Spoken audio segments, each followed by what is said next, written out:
창세기 13장 10절입니다.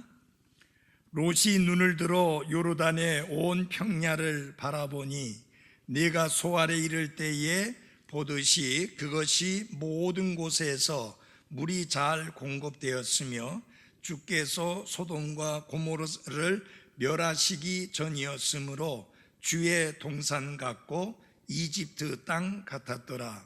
이에 롯이 자기를 위해 요르단의 온 평야를 택하고 동쪽으로 옮겨갔으므로 그들이 서로 갈라섬에 아브람은 가나안 땅에 거하고 롯은 그 평야의 도시들에 거하며 소돔을 향해 장막을 쳤더라. 그러나 소돔 사람들은 사악하여 주 앞에 극심한 죄인들이었더라.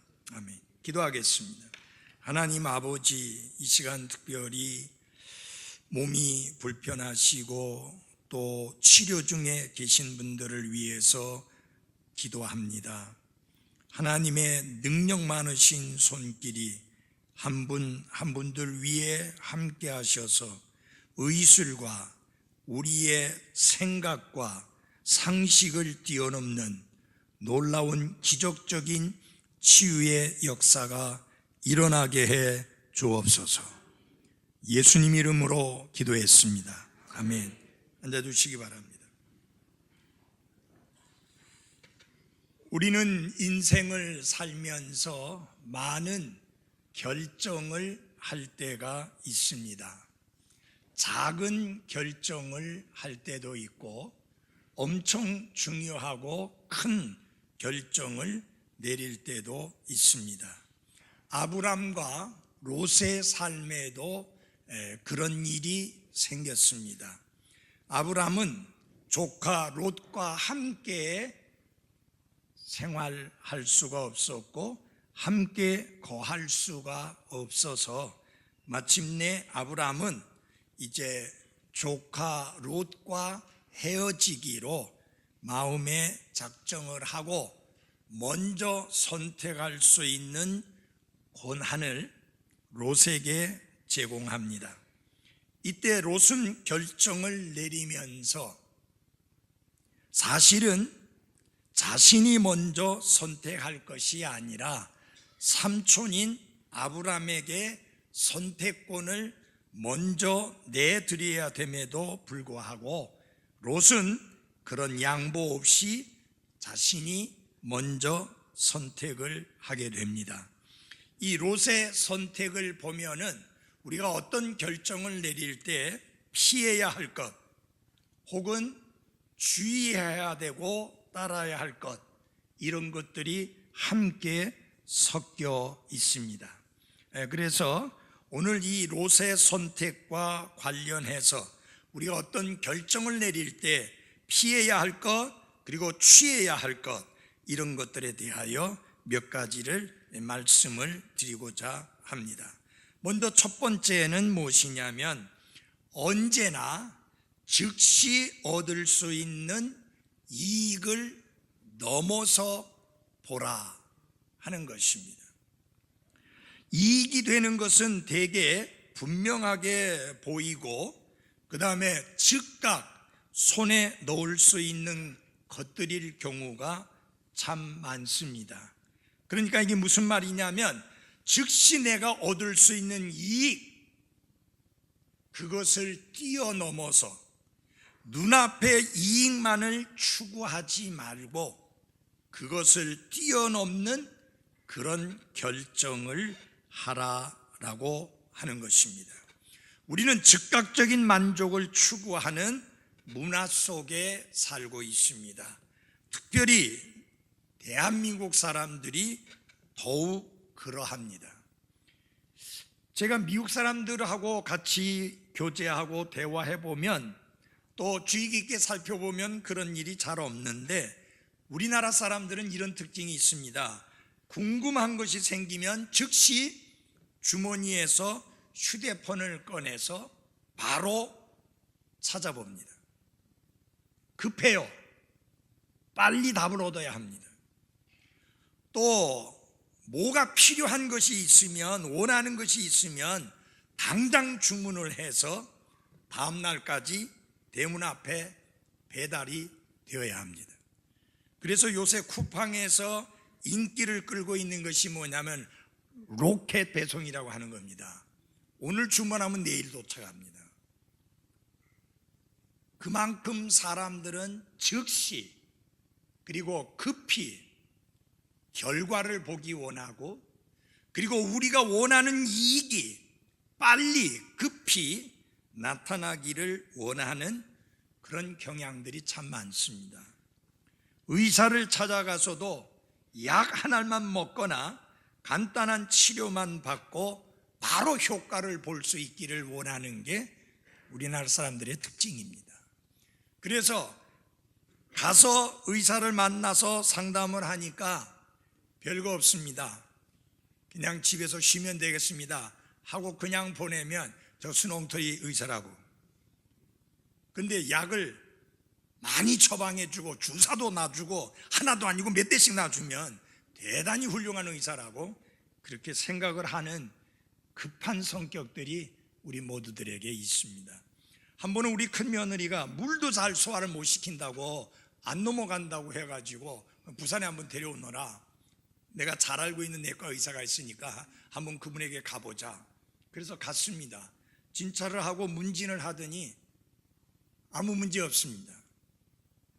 걱정하지 마시고 그냥 가세요. 약도 없고 주사도 없고. 근데 집에 오더니 너무 잘 먹더라고요. 왜냐하면 의사가 괜찮다고 했기 때문에. 그 말 한마디에 해결된 거예요. 이 원하는 것을 즉시 소유하려고 하는 이런 욕심과 생각 때문에 즉각적인 만족에 대하여 집착하는 그런 현상들이 많이 있습니다. 그러나 이제는 정말 속도를 늦추어야 될 때입니다.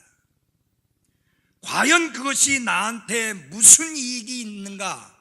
그것을 질문하지 말고 멀리 내다보면서 장기적으로 그 결정이 어떤 결과로 나타날지를 생각해 보고 결정할 수 있는 지혜가 필요한 것입니다. 도대체 이 결정에 있어서 문제점이 무엇인가? 기다린다고 하면 어떤 일이 있을 것인가? 침묵하면서 불편함이 있지만 인내를 발휘하면서 기다리는 가운데 하나님께서 하나님이 원하시는 길을 보여달라고 기도하는 게 필요하다고 하는 사실입니다. 하나님이 보여주실 그 길을 기대하면서, 그리고 그분이 그 길을 보여주실 때 그리로 가는 그런 결정과 믿음이 필요한 것입니다. 롯은 그의 삶에 있어서 장막은 있었으나 뭐가 없었다고요? 제단은 없었습니다. 그것은 무엇을 의미하는가? 어떤 결정을 내릴 때에 하나님의 지혜를 구하지 않았음을 의미하는 것입니다. 성경은 분명히 말씀합니다. 너희 중에 누구든지 지혜가 부족하거든. 여러분, 우리 가운데 지혜가 부족하지 않은 사람이 어디 있습니까? 우리는 어떤 결정을 내려야 될 때 내 지혜가 부족한 줄 알고 하나님께서 인도해 주시고 가르쳐 주시고 보여주실 수 있도록 기다리고 하나님이 보여주시는 길을 가기 위해서 하나님이 보여주실 때까지 기다릴 수 있는 그런 믿음이 필요합니다. 롯은 기도하고 결정한 것이 아니라 보고 그리고 바로 결정했습니다. 여러분이 롯의 삶에서 보시게 되면 알지만 그의 삶에 아주 두드러지게 나타나지 않는 특징이 있습니다.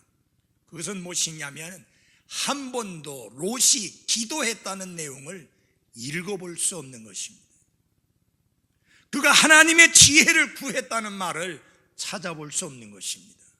그가 하나님을 경배하며 하나님의 뜻을 구하고 찾았다는 말씀을 전혀 볼 수가 없습니다. 그는 당장 눈앞에 보이는 이익만을 중요하게 여겼지, 그것이 훗날에 어떤 결과를 가져올 것인가에 대해서는 전혀 생각지 않는, 믿음으로 걸은 사람이 아니라 눈으로 보는 것을 따라 걸은 사람이라는 것을 알 수 있습니다. 사랑하는 그리스도인 여러분, 결정을 내릴 때 눈에 보이는 것을 따라 결정하지 말고 하나님의 말씀과 그분의 인도하심과 그분의 지혜를 따라 결정하시기를 바랍니다. 아브라함의 생애의 특징이 뭡니까? 하나님을 참아 기다리는 것입니다. 롯이 선택을 하고 롯이 결정을 하고 그가 옮겨갔을 때에 그는 서두르지 않았습니다. 자, 이 조카가 먼저 선택하고 먼저 좋은 것을 선택했으니 나는 어찌 알고 걱정하지 않았습니다. 그는 하나님께서 선하셔서 그에게 좋은 것을 보여주시고 좋은 곳으로 인도해 주실 것을 확신하며 기다렸습니다.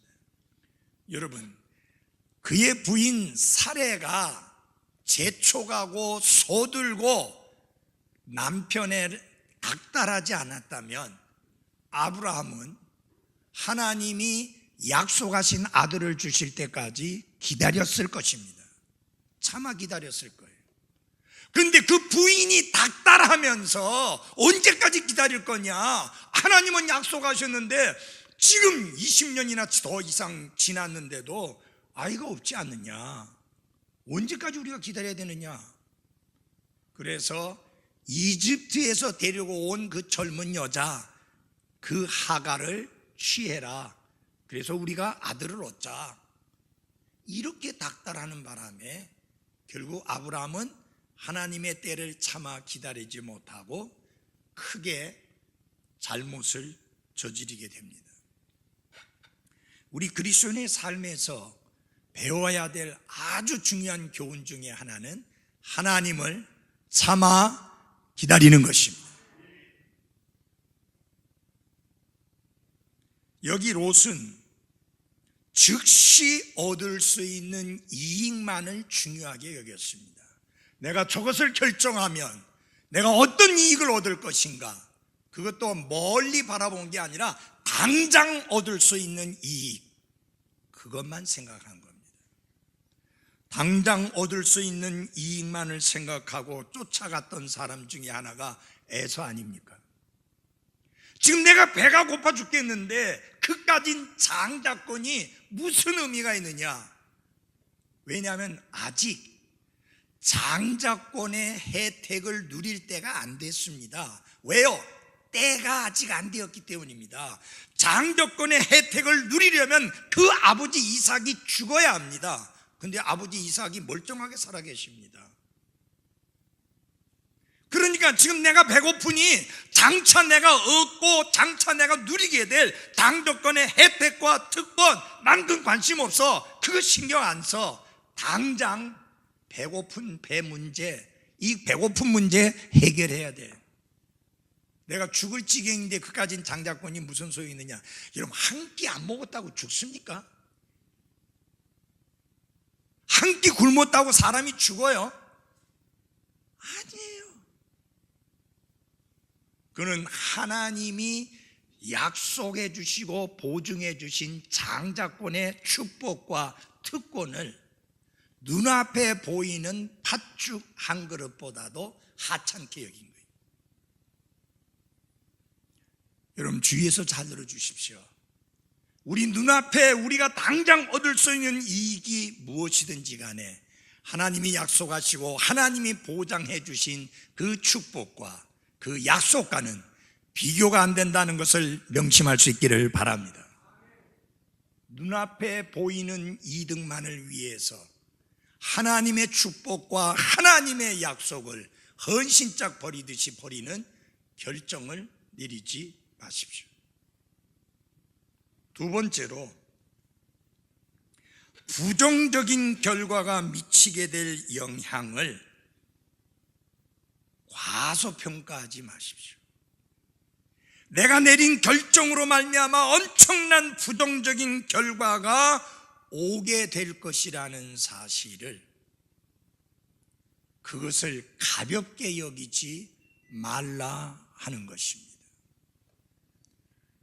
탕자는 아버지의 품을 떠나서 먼 나라에 가서 미리 받은 유산을 가지고 흥청망청 쓸 때 그 이후에 그에게 찾아올 결과를 그는 과소평가했습니다. 가볍게 여겼습니다. 큰 의미를 두지 않았습니다. 롯이 그러했죠. 계곡이 얼마나 좋은지 살펴보았고 거기 얼마나 많은 물이 흘러가는지 살펴보았고 가축을 기르기에는 얼마나 괜찮은 곳인지 그런 것은 열심히 살펴보았지만 내가 저곳을 선택해서 결정을 내려서 저리 가서 저기에서 살게 되면 얼마나 끔찍한 결과가 장차 자기에게 찾아올 것인지 그것을 아주 가볍게 여기고 과소평가했습니다.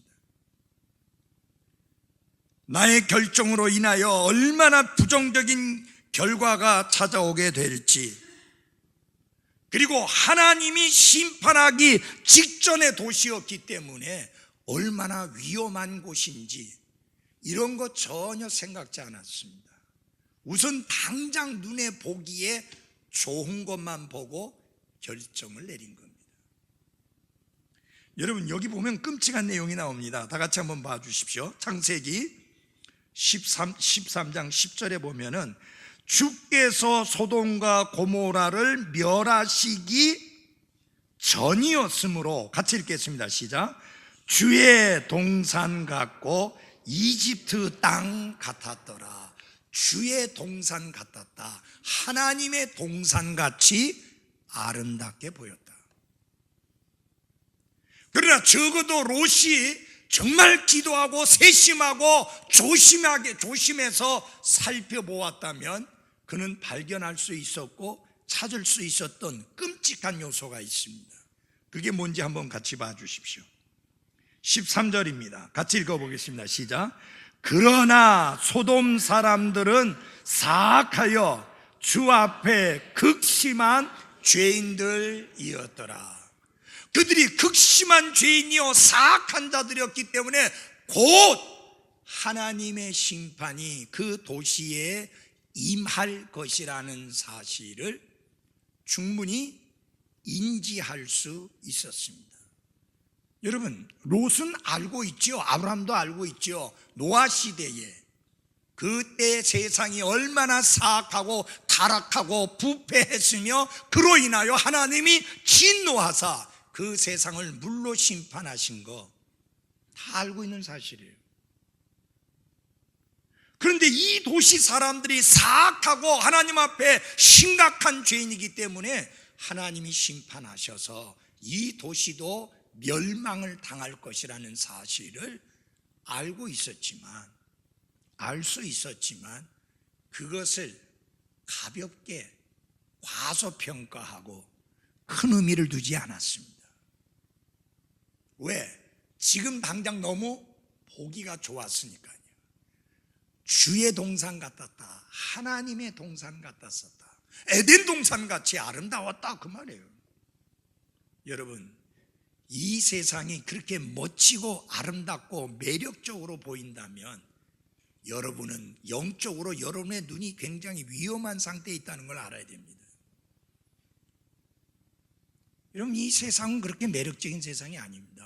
구원받은 그리스도인에게, 거룩한 그리스도인에게, 영적인 그리스도인에게 이 세상은 결코 매력적으로 보여서는 안 됩니다.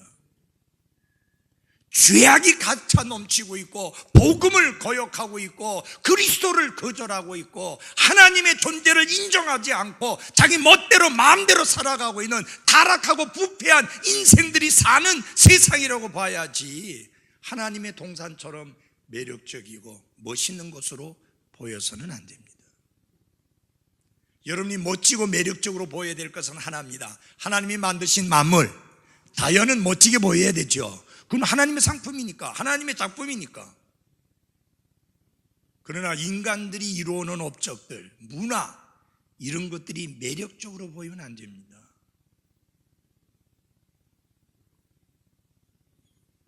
남자들이 여장을 하고 돌아다니고 여자가 남장을 하고 돌아다니고 남잔지 여잔지 구분할 수 없고 술집에 사람들이 미어터지고 더럽고 추하고 타락한 장소에 사람들이 몰려들면서 그들이 흥을 즐기고 있을 때 그게 매력적으로 보이면 안 됩니다. 여러분, 술집이 매력적으로 보이면 어떻게 되겠어요? 바가 매력적으로 보이면 어떻게 되겠어요? 모여서 미친 듯이 춤추는 그 장소가 매력적인 것으로 보여서는 어떻게 하겠어요? 물론 여러분 직접 가서 보지는 않겠지만 드라마 같은 데서 나올 때 그게 매력적으로 보이면 위험 신호입니다. 저 뭐 하는 짓이야? 저 왜 저렇게 살아? 왜 저렇게 더럽게 살아? 이렇게 보여야 정상이에요. 여러분, 하나님이 심판하시기 직전이었기 때문에 거기가 멋지게 보였는데 롯이 그것을 보고 덥석 선택을 했고 결정을 내렸다는 것이 위험한 겁니다. 여러분, 롯은 지난 세월 속에 하나님이 진노하심으로 세상을 심판하신 거 알고 있습니다. 저 도시도 저렇게 계속 타락하고 부패한 상태에 있으면 하나님이 심판하실 것이다 라는 게 뻔한 건데 그 하나님의 심판을 과소평가한 거죠. 가볍게 여긴 거죠. 저는 여기 아직까지 예수님을 믿지 않고 구원받지 않은 사람에게 분명히 이야기합니다. 한 번 죽는 것은 사람들에게 정해진 것이요 그것 뒤에는 심판이 있으리니. 엄중한 심판입니다. 준비해야 합니다.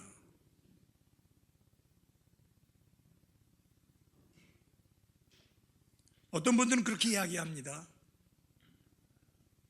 하나님이 어디 계시느냐? 나한테 보여주면 믿겠다. 누가 천국을 본 사람이 있느냐? 누가 지옥을 본 사람이 있느냐? 여러분, 천국이 있는 것을 보는 순간 그때는 이미 늦었어요. 지옥이 있는 것을 아는 순간 그때 너무 늦어요. 하나님이 계시는가 하는 것을 분명히 아는 순간 그때 너무 늦어요. 그래서 성경은 이렇게 말합니다. 오늘이 받아들일 만한 때요, 오늘이 구원받을 만한 때라고 말씀합니다. 장차 불신의 결과로 영원한 멸망을 당하게 될 것이라는 사실을 절대로 과소평가하지 마십시오. 여러분, 교회는요, 좋은 이야기, 좋은 말씀 듣는 정신적으로 수양을 쌓는 곳이 아닙니다. 하나님의 엄중한 말씀을 선포하고 그 말씀을 전하고 그 말씀을 듣고 그 말씀 따라 살아가도록 도전받는 곳이 교회입니다. 여기서 여러분 공자왈 맹자왈 하는 거 아니잖아요. 이런 공자왈 맹자를 하면 뭐합니까? 공자 맹자 태어난 중국 보세요. 공항에 쓰레기통이 있지만 거기다 안 버려요. 아무데나 내가 버리고 싶은데 버려요.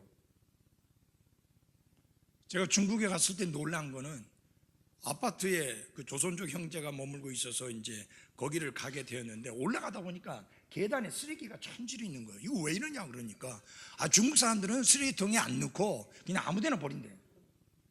그래서 제가 그랬어요. 너 이거 좀 깨끗이 청소해라. 그래서 좋은 간증 좀 보여라.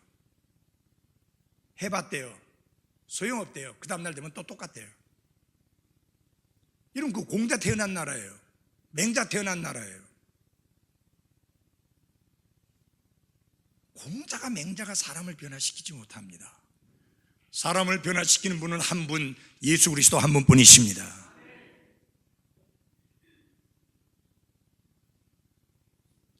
지금 당장 그 끔찍하고 부정적인 결과가 눈에 보이지 않는다고 그래서 그 끔찍하고 무서운 결과를 가볍게 여기지 마십시오. 생각하고 결정하시기를 바랍니다. 세 번째로, 자신만을 기쁘게 하는 일을 잊어야 합니다. 롯의 결정은 당장 엄청난 행복과 번영과 안전과 만족함을 줄 것처럼 보였습니다. 자신에게 돌아오는 이익만을 따져볼 때 바로 여기다, 바로 이곳이다. 그래서 결정을 내렸는데 그 마지막은 후회 막심한 것이었죠. 사랑하는 여러분, 어떤 결정을 내릴 때 나의 이익만 생각하고 나의 즐거움만 생각하고 내가 얻게 될 유익만을 생각하면서 선택하지 마십시오. 그러면 반드시 후회하게 됩니다. 이런 우리의 선택의 기준이 나와 있잖아요. 고린도전서 10장 31절에 그런즉 너희가 먹든지 마시든지 그 다음에 무슨 일을 하든지 다 하나님의 영광을 위하여 하라. 우리의 선택이 하나님의 영광을 위한 것이 되어야지 나의 이득을 위한 선택이 돼서는 안 된다. 우리의 결정이 하나님의 영광을 위한 것이어야 되지 내가 얻게 될 내 자신의 유익만을 생각하는 그런 결정이 되어져서는 안 된다고 하는 것입니다. 사도 바울은 그의 삶을 이렇게 살았습니다. 어떤 일도 다툼이나 헛된 영광으로 하지 말고 오직 겸손한 마음으로 각각 자기보다 남을 더 낫게 여기며 각 사람이 자기 일들만 돌아보지 말고 각 사람이 남의 일들도 돌아보라. 만약 여러분이 그리스도인으로서 고용주라면 고용인의 형편도 돌아볼 수 있어야 합니다. 만약 여러분이 고용인이라면 고용주의 형편도 헤아릴 수 있어야 합니다. 성경은 상전이 그리스도 예수님 안에서 형제라고 해서 당신이나 나나 똑같다라고 그렇게 함부로 대하지 말아야 될 것을 엄중히 경고합니다. 무슨 말이에요? 질서가 있어야 된다는 거죠. 그건 어떨 때 가능하느냐? 내 자신의 일들만 돌아보지 말고 다른 사람의 일들을 돌아볼 때 가능하다. 롯은 항상 자기 일들만 돌아봅니다. 천사가 가서 하나님이 이 성을 멸망시키려고 하니 빨리 떠나라. 여러분, 그것도 누구 때문에 하나님이 그런 긍휼과 은혜를 베풉니까? 아브라함 때문입니다. 아브라함이 하나님 앞에 간절히 기도하며 그래도 그 조카와 그 가족들이 살아날 수 있는 길을 하나님께 보장받기 위해서 애타 기도하는 바람에 하나님이 천사를 보내서 그들을 심판하기 전에 그 도시에서 끄집어내잖아요. 그러니까 저 산으로 가라 하니까 아이고 그 산 너무 멉니다. 좀 가까운데 그리를 좀 피하게 해 주십시오. 그 말까지 하나님 들어주십니다. 항상 보면 자기 위주예요. 하나님의 말씀, 하나님의 뜻, 하나님의 계획, 하나님의 길 아무 상관없어요. 자기의 이득만을 생각하고 자기의 편안만 생각하고 하나님, 다른 사람 전혀 개의치 않는. 여러분, 결혼 생활에 있어서 제일 위험한 것 중에 하나가 남편이 이기적인 남편이 되는 것이고 아내가 이기적인 아내가 되는 것이고 자식이 이기적인 자식이 되는 것이고 부모가 이기적인 부모가 되는 거예요. 그러면 그 가정생활 절대로 평안할 수 없습니다. 남편은 자기 자신보다 아내를 먼저 생각할 수 있어야 되고 아내는 자기 자신보다 남편을 먼저 생각할 수 있어야 되고 부모는 자기 자신보다 자식을 먼저 생각할 수 있어야 되고, 자식은 자신보다 부모를 먼저 생각할 수 있어야 합니다. 여러분, 적어도 그리스도인들은 절대로 불신자들에게서든지 다른 그리스도인에게든지 불효자식이라는 말을 들어서는 안 됩니다. 그건 좋은 간증이 안 됩니다. 그것은 영적으로 성숙한 그리스도인의 모습이 아닙니다. 부모님이 얼마나 훌륭하느냐에 상관없이 가정에 머물러 있는 자녀들은 부모님께 순종해야 합니다. 그게 싫으면 결혼해서 독립하세요. 결혼해서 독립하면 순종이 아니에요. 이제 다 끝났다. 아니요. 부모 공경은 죽을 때까지 계속되는 겁니다. 부모님을 잘 공경해야 됩니다. 부모님을 잘 공경하는 것 중에는 여러 가지가 있지만, 부모님이 재정적 능력이 약해질 때 부모님을 경제적으로 도와드리고 필요를 채워주는 것도 바로 공경의 한 모습입니다. 이 세상이 지금 얼마나 거꾸로 돌아가고 있고 잘못 돌아가고 있는지, 제가 한 번씩 길을 가다 보면은 연세가 엄청 많은 분이, 허리가 90도 가까이 꺾어진 분들이 폐지 주워가지고 힘들게 리어카로 끌고 가는 모습들을 봅니다. 한번 그분들에게 기회가 있어서 한번 물어본다고 합시다.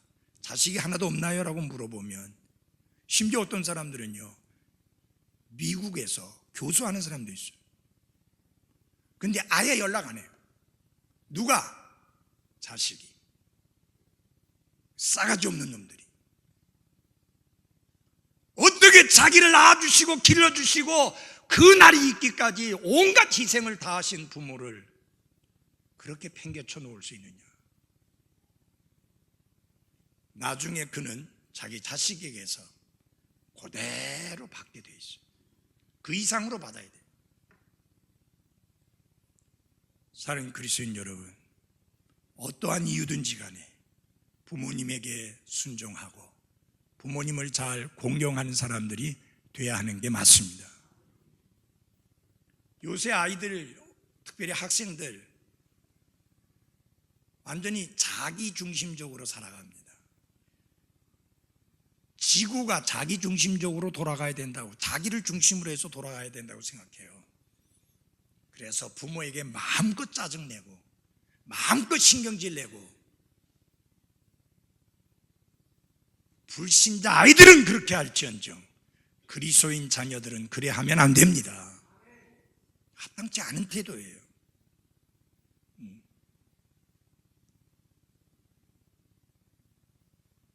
너무너무 자기들만 생각해서 내리는 결정들, 이것이 매우 위험하다. 결정을 내릴 때 하나님의 영광을 생각하고, 결정을 내릴 때 내 가족들을 생각하고, 결정을 내릴 때 교회를 생각하고, 결정을 내릴 때 믿음 안에 형제 자매들을 생각할 수 있는 여유들이 있어야 하는 게 맞습니다. 마지막으로, 독립과 자유를 누릴수록 더욱 강력하게 내 자신을 절제해야 한다는 사실을 기억하시기를 바랍니다. 우리의 결정으로 생기는 이익이 아무리 분명히 보이더라도 그 결정이 하나님과 동행하는 삶에서 회방이 된다면, 그리고 하나님의 말씀을 저버리고 타협하는 것이 된다면 결코 결정해서는 안 되는 나쁜 결정이라는 것을 반드시 기억해야 합니다. 지금 롯은 독립할 수 있는 기회가 주어졌습니다. 롯은 삼촌에게 매이지 아니하고 자유를 누릴 수 있는 기회가 주어졌습니다. 그러니까 그 멋대로 마음대로 해야 된다는 생각을 가지면 안 되고, 자제하고 절제해야 된다는 것을 기억할 필요가 있는 것입니다. 돈을 버는 것보다, 출세하는 것보다, 더 좋은 학교에 들어가는 것보다 훨씬 더 중요한 것이 있습니다. 그것은 무엇이냐면 내가 내린 결정이 하나님과의 관계를 더 나아지게 하는가, 나빠지게 하는가, 그것이 더 중요하다고 하는 사실입니다.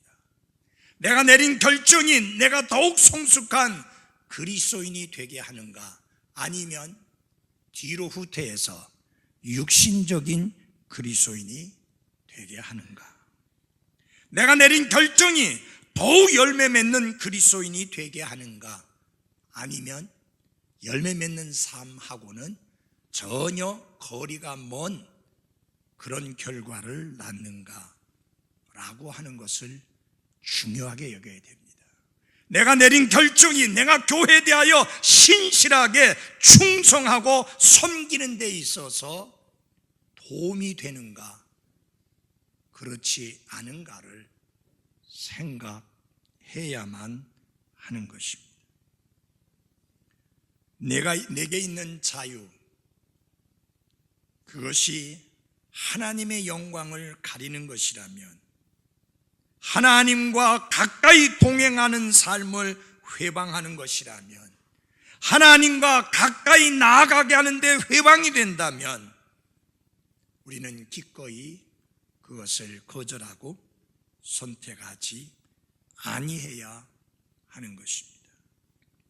우리는 롯이 내린 그 결정이 나중에 얼마나 끔찍한 결과를 가져왔는지 잘 알지 않아요? 롯은 그 결정을 내릴 때 몰랐어요. 자기 아내를 잃어버리고, 그리고 자기가 가지고 있던 모든 것을 다 잃어버리고, 심지어 딸들과 상상도 하지 못할 끔찍한 관계가 맺어지는 그 무시무시한 결과가 있게 될 것이라고 롯은 전혀 상상도 못했습니다. 아니, 그런 생각조차도 안 했죠. 내가 내린 이 결정이 하나님을 기쁘게 하는가, 하나님의 뜻과 일치하는가, 내 영적인 삶에 유익을 가져올 것인가 하는 생각 전혀 없이 그저 눈에 보이는 것에 따라 결정을 했습니다. 우리 청년들이 이제는 대학을 졸업을 하고 직장을 가지게 될 것입니다. 직장을 선택할 때 그리스도인다운 선택과 결정을 할 수 있기를 바랍니다. 내 믿음의 생활에 있어서, 내가 교회 안에서 섬기는 데 있어서 어떤 장애가 있는지 없는지를 헤아려 볼 수 있는 그런 결정을 할 수 있어야 합니다. 월급을 얼마나 많이 받느냐, 앞으로 내 출세길이 얼마나 혼이 뚫려 있느냐, 거기다가 초점을 맞추지 말고 내가 그리스도인으로서 이제까지 지켜온 내 믿음의 삶, 내가 이제까지 지켜온 그리스도인으로서의 이 놀랍고 복된 삶을 살아가는 데 있어서 회방이 될 것이냐, 도움이 될 것이냐를 생각해 보기를 바랍니다. 지금 이 교회 안에서 이런저런 모양으로 섬기잖아요.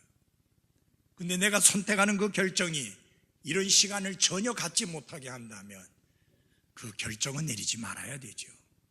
조금 월급이 적어도, 조금은 안 좋은 직장이라도 나를 구원해 주신 주님과 그리고 그 주님의 피로 값주고 사주신 교회 안에서 내가 신실하게 섬길 수 있는 그런 직장을 선택하는 믿음의 결단이 필요합니다. 결정을 내릴 때 당장 내가 얻게 될 이익만을 생각지 마십시오.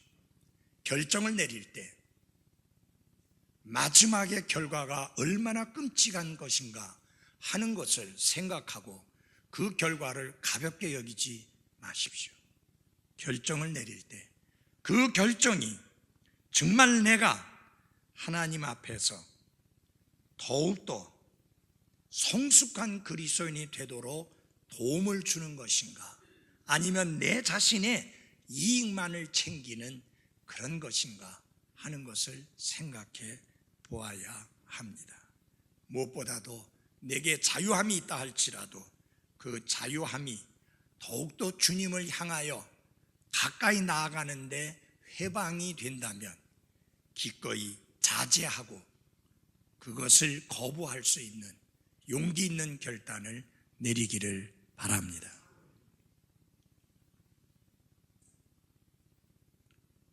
지금 3월 첫 주일입니다. 저의 삶 속에 이제 50년, 사실은 오늘 2019년이라 하더라도 제가 설교 시작한 것은 1968년부터 설교를 했으니까 이미 사실 50년은 설교한 겁니다. 이제 내년 한 해만 하면 50년을 채우는데 후회 없습니다.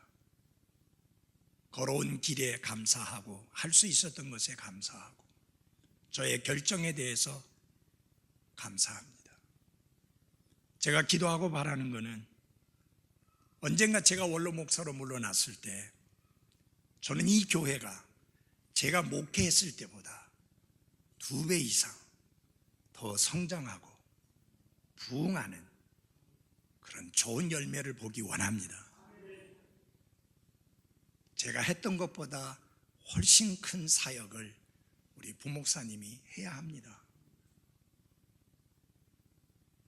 그러기 위해서는 여러분들이 더 성숙한 그리스도인이 되고 더 성숙한 결단을 내릴 수 있는 그런 분들이 되셔야 합니다.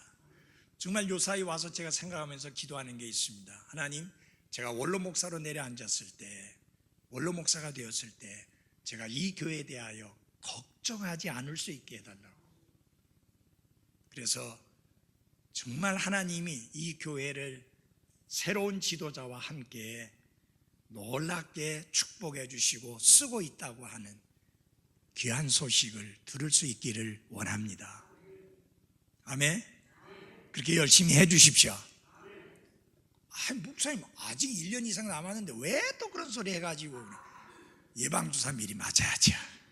네. 여러분들은 잘 해오셨고 앞으로도 잘 하시리라고 믿습니다. 그런데 항상 기억하셔야 될 것은 내가 이 교회 성도로서 내가 내린 결정이 이 하나님의 교회에 덕이 되겠는가, 좋은 간증이 되겠는가, 축복이 되겠는가, 도전이 되겠는가 하는 것을 생각하시면서 결정을 내리는 그런 분들이 되시기를 바랍니다. 사랑합니다. 그리고 우리가 끊임없이 기도로 힘써 기도해 주는 그런 길을 계속 갑시다.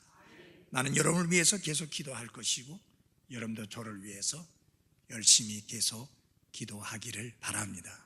미리 말씀드리는 이유는 그때 가서 하면은 금방 잊어버릴까 봐 계속 말씀을 드립니다. 기도하겠습니다.